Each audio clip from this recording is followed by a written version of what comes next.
The manuscript was nearly invisible beneath centuries of dust and neglect. It sat wedged between two collapsing stacks of colonial ledgers, their bindings rotted, their pages warped from tropical humidity. Elara Castillo, the quiet archivist who had spent the last 7 years in this forgotten wing of the National Library, spotted the fragile edges only because she had the patience to look where no one else bothered. Her colleagues preferred the grand reading rooms and well-funded restoration projects. She gravitated to the shadows. She slid the object out with delicate fingers, feeling the brittle texture of bark paper, the unmistakable touch of amatl. The cover was wrapped in faded cloth, embroidered with patterns that whispered of Mayan artisanship. When she peeled it back, her breath caught. The pages were painted in rich reds, blacks and ochres, but not with the familiar glyphs she'd seen in codices displayed behind bulletproof glass. These symbols were sharper, almost geometric, intertwined with strange spirals and knots. It was wrong, and because it was wrong, it was alive with possibility. A flicker of memory rose unbidden. Her grandfather's voice when she was a child, speaking in hushed tones about the code no one will read. He had been a humble schoolteacher in Campeche, a man who never travelled far from home, yet he told her stories of a lost city, a city of light and metal hidden deep in the jungle. Gold, he would murmur with a twinkle in his eye, but not for the hands of men. Now, as she turned the fragile pages, she wondered if he had seen these symbols before. Was this just coincidence? Or had he been planting a seed, waiting for her to grow into the one who could unlock it? Her pulse quickened. She knew the protocol: catalogue it, photograph it, send a report to the director.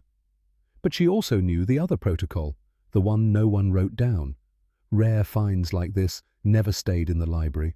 They vanished into private vaults, sold to foreign collectors, stripped from the soil of their origin without anyone ever seeing them again.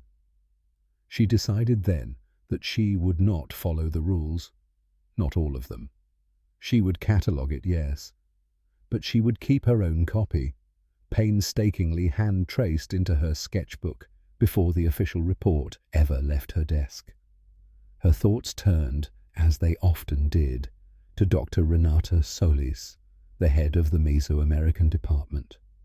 Renata valued prestige above scholarship, and she had made no secret of her disdain for Elara's quiet methods. "You're an archivist, not an explorer," she had said just last month, in a tone that cut like a blade. "Leave the great discoveries to those who can present them properly." If Renata saw this codex, she would not hesitate to claim it as her own find. Elara could already hear the press conference, could already see herself erased from the story. That, she decided, would not happen. She worked until her fingers cramped, copying every line, every loop, every sharp-edged spiral. By the time she leaned back, rubbing her aching neck, the sky outside the narrow window had turned to indigo. The lamps cast warm pools of light across the desk, but the corners of the room were thick with shadow. Something about the symbols nagged at her, a rhythm in their placement, a repetition not unlike the pattern of stars. She traced them again, her mind aligning the curves and points like constellations. It wasn't language in the way she knew it. It was a map, or perhaps the outline of something not meant to be spoken aloud. The weight of what she held pressed against her ribs like a secret trying to escape. She was not ready to tell it, not yet. If you're enjoying this story of justice and hidden strength, don't forget to subscribe to the channel to find out how a simple act of prejudice turned into the most valuable lesson of Dr. Renata Solís's life.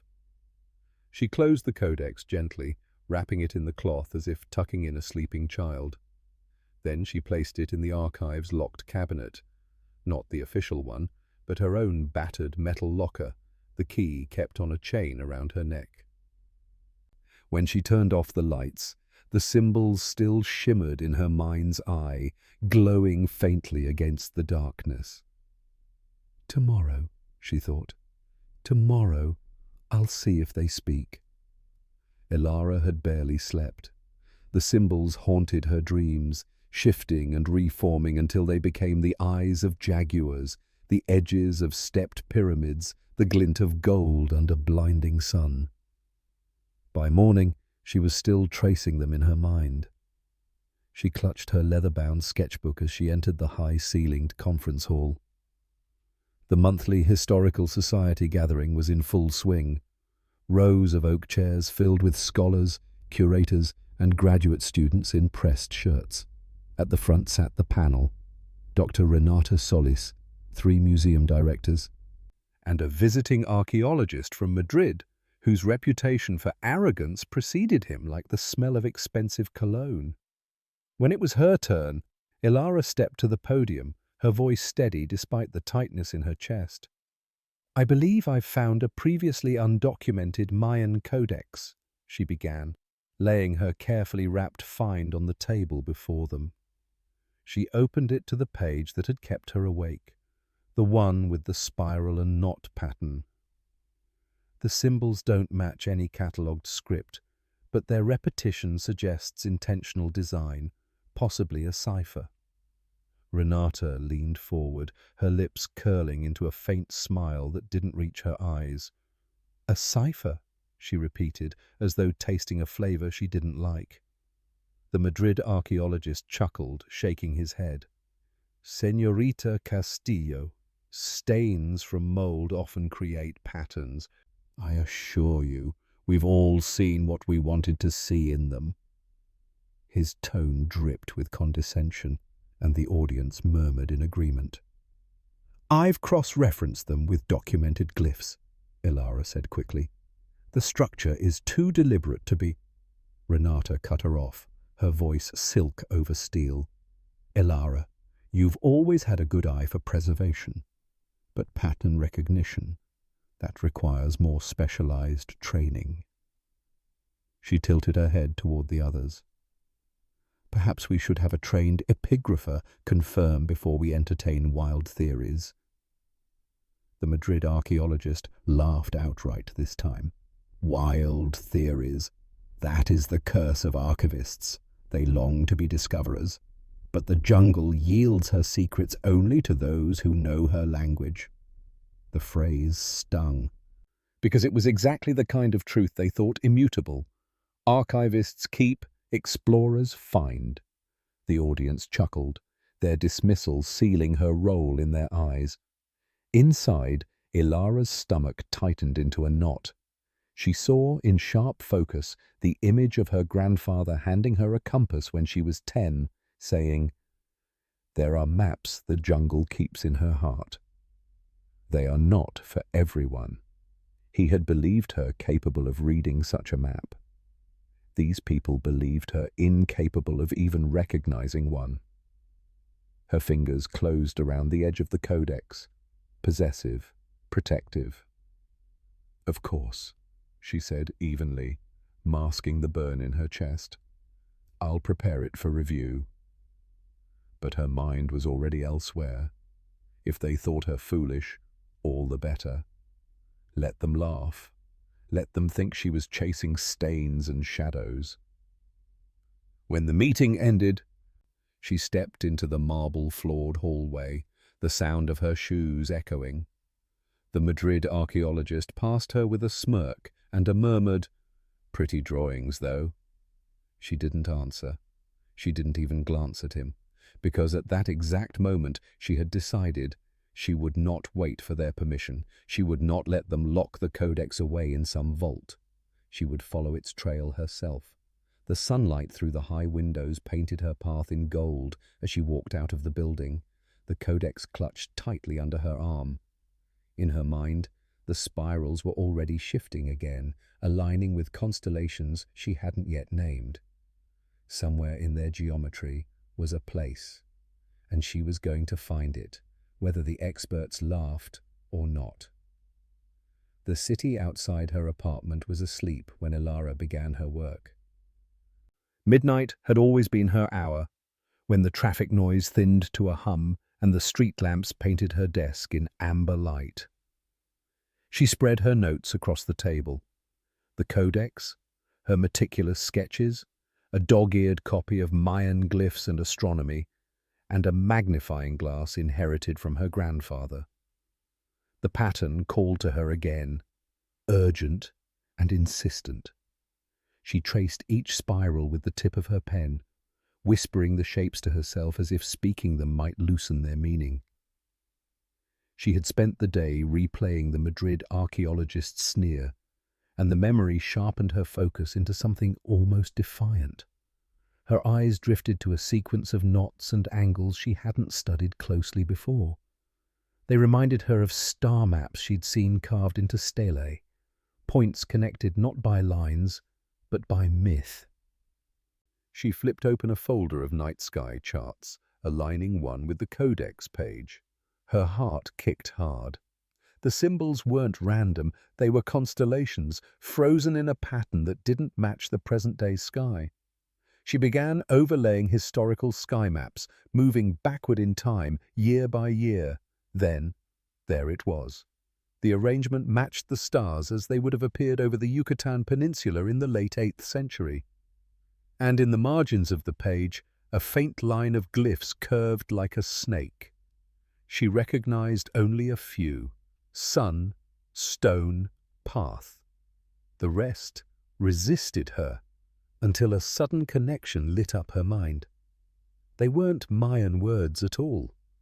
They were Yucatec phrases, twisted through an older regional dialect she'd only seen in a single obscure field study. Her pulse roared in her ears as she translated. The sentence emerged slowly. Like gold panned from muddy water, follow the sun to the mouth of the earth where it drinks the river's light. It was a riddle, and riddles always hid coordinates in plain sight. She flipped through her atlas, thinking of rivers in the Yucatán that vanished into sinkholes. The cenotes the Maya believed were gateways to the underworld. If the riddle referred to one, and the mouth of the earth was the opening. Her pen scrawled notes faster than her thoughts could keep up.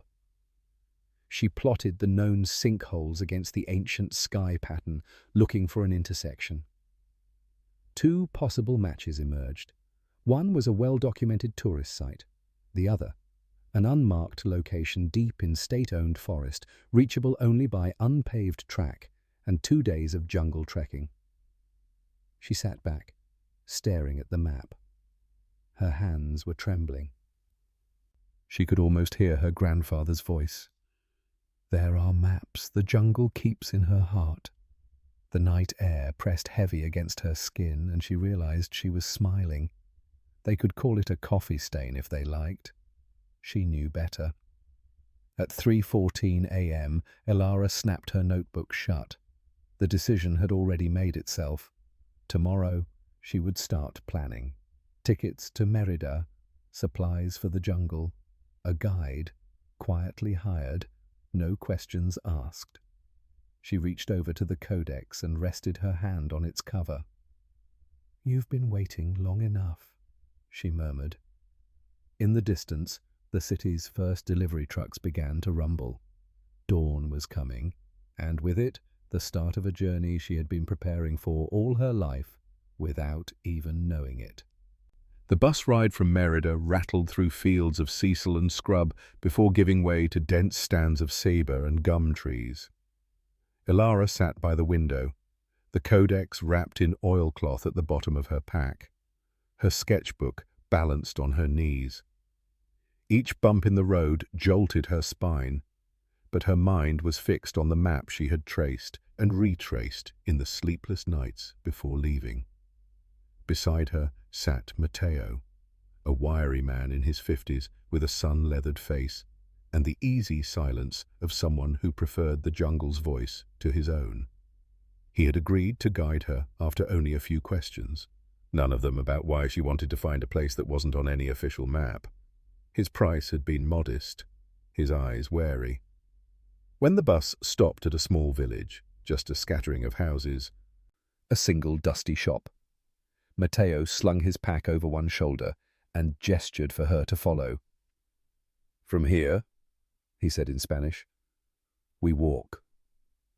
The path started wide, then narrowed until the forest swallowed it entirely.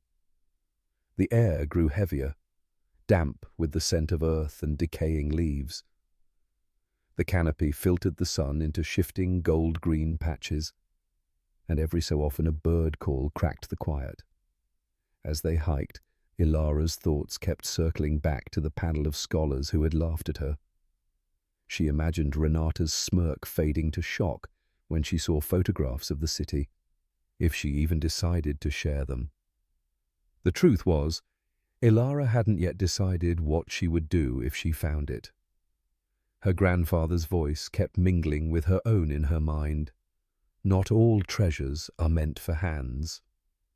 By mid-afternoon, they reached a small clearing where a river disappeared into a yawning limestone sinkhole. The mouth was fringed with ferns, the water black as obsidian. Mateo crouched at the edge, peering in. "Many cenotes here," he said. "But this one, my grandmother told stories, said it belonged to the old gods. People vanished if they came too close." Elara crouched beside him, her heart thudding. The coordinates she had derived from the codex's riddle placed them here exactly. "Does anyone else come?" she asked. He shook his head. "No reason to. No fish, no good water." Then, with a faint smile, "And too many ghosts." They set up camp just beyond the tree line. The night insects sang in a ceaseless chorus, and the jungle's heat pressed close. By the flicker of her headlamp, Elara pulled the codex from her pack and opened it to the star map page. She traced the line of glyphs again, the words now etched into her memory. "Follow the sun to the mouth of the earth where it drinks the river's light." She realized then what she had overlooked. The sun's position mattered. The riddle was not just a location, but a time. Tomorrow at dawn, the light would strike this cenote in a way it had not since the 8th century alignment, illuminating whatever lay beyond its shadows. She closed the codex slowly, her pulse quickening. If the alignment still held true. Mateo's voice came from the darkness. "You think you will find gold?" Elara looked up, meeting his eyes in the glow of the dying campfire. "I think I will find something worth more." He studied her for a long moment, then nodded. "Then we will see in the morning." The night around them deepened, the forest alive with unseen movements. Elara lay in her hammock, staring up at the patch of stars framed by the canopy. Somewhere in those points of light was the pattern that had brought her here. Tomorrow it would tell her the rest of the story. The first pale light of dawn seeped through the canopy, and Elara was already awake. She stood at the edge of the cenote, her boots damp with dew, the codex open in her hands. The air was still, thick with anticipation, as though the jungle itself was holding its breath. Mateo joined her silently, his machete strapped to his hip. "The sun will clear the trees soon," he murmured. She nodded, her eyes on the eastern horizon. The codex's riddle repeated in her mind like a chant. "Follow the sun to the mouth of the earth, where it drinks the river's light." When the first full rays broke over the treetops, they sliced through the mist in golden shafts. One beam, impossibly precise, cut directly into the yawning mouth of the cenote. The black water shimmered, revealing beneath its surface the faint outline of stone steps descending into darkness. Elara's breath caught. "It's real," she whispered. Mateo peered over the edge. "That is no fishing hole," he said grimly. and no place for the careless. Without hesitation, she shrugged on her pack and clipped a waterproof pouch around the codex. We go down. The steps were slick with algae, the air cooling as they descended. The light from above followed them, refracted into ghostly beams that danced along the limestone walls. At the bottom, the water was waist-deep, flowing through a narrow tunnel. Matteo hesitated. The old stories say the gods set traps for those who seek what is not theirs. I'm not here to take, Elara said, her voice steady. I'm here to see. They waded into the tunnel. The current was slow but insistent, tugging them deeper until the walls opened into a cavern bathed in golden light. It took her a moment to understand. Shafts of sunlight, funneled through fissures above, struck the walls and reflected from countless embedded flecks of metal. Gold, not coins or artifacts, veins of it, woven into the stone like threads in a tapestry. Matteo's eyes widened. The city, he breathed. But Elara knew this was only the threshold. The cavern sloped upward into a narrow passage, the walls carved with glyphs that told of a great city beyond, a city shrouded in both wealth and curse. The inscriptions spoke of rulers who had hidden their home from invaders by turning the jungle into a labyrinth of death. They emerged from the passage into open air, and the sight stole her breath. Before them stretched a sprawling city, its temples and plazas cloaked in vines yet gleaming in the morning sun.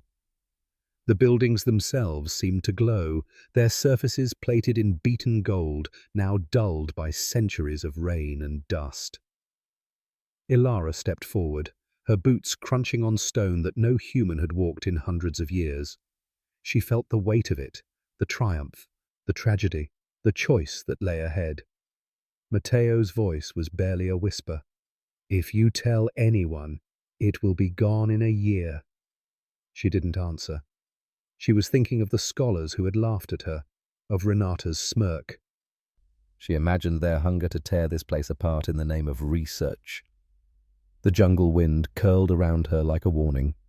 She tightened her grip on the codex. This wasn't just a discovery. It was a trust. The jungle was not welcoming. By midday, the heat pressed down like a living thing, and the air shimmered above the sunlit plazas. The city's golden surfaces reflected the light in blinding flashes, as if trying to drive intruders away. Vines as thick as her wrist hung from crumbling facades, their roots cracking the stones beneath her boots. Somewhere in the distance, the guttural cry of a howler monkey rolled through the air like a warning drum. Matteo kept his machete low, his eyes constantly scanning. The old builders were not fools, he said. If they wanted this place to disappear, they made it so no one could walk here without paying a price. They had not gone far when Elara saw what he meant. At the base of a temple stairway, a section of paving stones gave way beneath her weight. She leapt back just in time to see the stone slab drop into darkness, revealing a pit lined with sharpened wooden stakes, their tips blackened with some ancient resin. Her pulse thudded in her ears. "Booby traps," she murmured. "After all this time." Matteo crouched, studying the mechanism. Still working. Someone kept them this way for many years after the city was empty.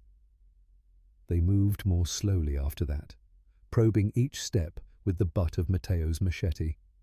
Twice more they found death waiting, once in the form of a concealed pit, once in a wall that shifted when touched, dropping a cascade of stone shards from above. It wasn't only the man-made dangers. The thick foliage hid creatures that moved with unsettling silence. A black and yellow snake, coiled along a wall, hissed when their shadows fell across it. In a flooded courtyard, A caiman slipped into the water with a soundless ripple, its eyes tracking them until they moved on. But Elara felt a strange exhilaration beneath her fear. Every obstacle was a message. If you have come here by accident, turn back. If you have come here for greed, you will not leave. She was certain now. These defenses had been designed not to guard a treasure, but to guard the city itself. In the shadow of the largest temple, she found a carved panel half buried in soil. Brushing away the dirt, she traced the image with her fingertips. A figure holding a sun disk in one hand and a serpent in the other. Standing over two kneeling strangers whose hands reached out but did not touch the city behind them. Matteo knelt beside her. "That is the warning," he said quietly. "This place is not for the hands of outsiders. It is for the eyes only." Her grandfather's words returned to her with sharp clarity, threading into the moment like fate. She wondered if he had known this panel, if he had stood where she was standing now. They set camp in the plaza's far corner, away from the open sight lines of the temple stairs. As the sun sank, the city transformed. The gold caught the last light and turned molten, shadows stretching long over the stones until the structures seemed to vanish into the jungle night. Elara sat against a column, the codex open in her lap, and thought about what awaited her back in the world beyond this place. Grants, headlines, speeches in crowded auditoriums. She imagined the swarm of tourists trampling the stones, the strip mining of artifacts, the endless cameras. She closed the codex and held it against her chest. "No," she whispered to the empty plaza. "Not for them." Matteo looked at her, but didn't ask. He didn't have to. At dawn, the mist clung to the city like a veil. The golden walls shimmered faintly beneath it, as if the place itself were reluctant to be fully seen. Elara and Matteo moved through the silent streets, past toppled stelae and plazas, where tree roots curled like serpents through the cracks. They climbed the wide steps of the central temple, each riser worn smooth by centuries of weather. At the top, the jungle stretched endlessly in all directions, a green ocean broken only by the occasional limestone ridge. But directly below, nestled between the temple and a smaller pyramid, lay something she hadn't noticed from the ground, a square pool of still water, its surface glinting in the morning sun. Drawn to it, they descended the rear stairway and crossed a narrow courtyard. The pool was perfectly cut, its walls lined with gold tiles etched in glyphs. Elara crouched at the edge, brushing away a film of leaves to reveal an image, a map of the city itself, each structure marked in miniature. In the center of the map was a single symbol she recognized instantly from the codex, the serpent knot. Matteo leaned over her shoulder. "That is where the builders hid their most precious things." Her eyes followed the tiny knot's placement, at the base of the smaller pyramid, half swallowed by vines. They crossed the courtyard, the air heavy with the scent of wet earth and orchids. Inside, the passage was low, forcing them to crouch. The walls were inlaid with gold, but not in solid sheets. Instead, the metal formed intricate patterns of interlocked spirals and stars. At the chamber's center stood a stone chest, its lid carved with the same serpent knot. Elara's hands hovered over it. She could feel the weight of the decision pressing on her ribs. She had the strength to open it. She also had the knowledge of what doing so would mean, disturbing something that had been protected for over 1,000 years. She glanced at Matteo. His face was unreadable, but his eyes seemed to ask a question she couldn't ignore. "Are you here to take or to protect?" Her fingers curled back. She stepped away from the chest, letting the shadows reclaim it.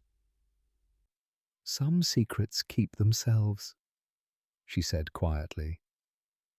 When they emerged into the sunlight, the city seemed calmer, its golden surfaces warm rather than blinding. Elara realized she was smiling, not with triumph, but with the deep satisfaction of having chosen to leave something whole. Matteo exhaled slowly, as though he'd been holding his breath all along. "You are not like the others," he said. "The city will remember you." They began the journey back through the labyrinth of streets, retracing their cautious path to the cenote. The traps and dangers felt less hostile now, as if the city had accepted her presence. Still, she kept the codex close, its pages a living bond between her and this place that would remain unmarked on any map. As the golden spires vanished behind the thick green curtain of the jungle, Elara knew she had seen something no one else alive had seen, and that she would carry it not as a trophy, but as a promise. 3 months later, the codex rested in a climate-controlled case deep within the National Library's archives, its location recorded only in Elara's private log. To the institution, it was a partial Mayan fragment of unknown significance, filed away quietly without fanfare. To Elara, it was the key to a city that would never be named. The scholars had moved on, debating their own discoveries in journals and conferences. Renata still swept through the halls with her air of superiority, though every so often Elara caught her watching her with an expression she couldn't quite read. Suspicion, perhaps, or the faint itch of curiosity she would never scratch. Matteo had returned to his village, leaving her with a single message carved on a piece of cedar. "The city sleeps, and it dreams of you." She kept it in her desk drawer. On quiet afternoons, she would run her fingers over the carved letters and feel the damp jungle air on her skin again, hear the soft hiss of the cenote's water swallowing the light. Life outside the jungle was slow and deliberate. She continued her archival work, cataloguing colonial ledgers and preserving crumbling manuscripts, her days measured in the steady rhythm of turning pages and sharpening pencils. But the golden light of that hidden city lingered behind her eyes, shaping the way she moved through the world. Once, an opportunity arose to present her fragment at a small symposium. She declined, claiming schedule conflicts. The truth was simpler. The city wasn't hers to reveal. Every instinct told her that the moment its name was spoken aloud, it would begin to die. And so she became its silent guardian. Her knowledge was her gift and her burden, a truth held close not for power, but for protection. She had seen too many treasures reduced to glass case curiosities, stripped of the soil and sky that gave them meaning. This one, at least, would remain alive in its own time and place. On a rainy afternoon, she stood by her apartment window, watching the city streets blur under the downpour. In the reflection, she could almost see her grandfather beside her, that knowing smile in his eyes.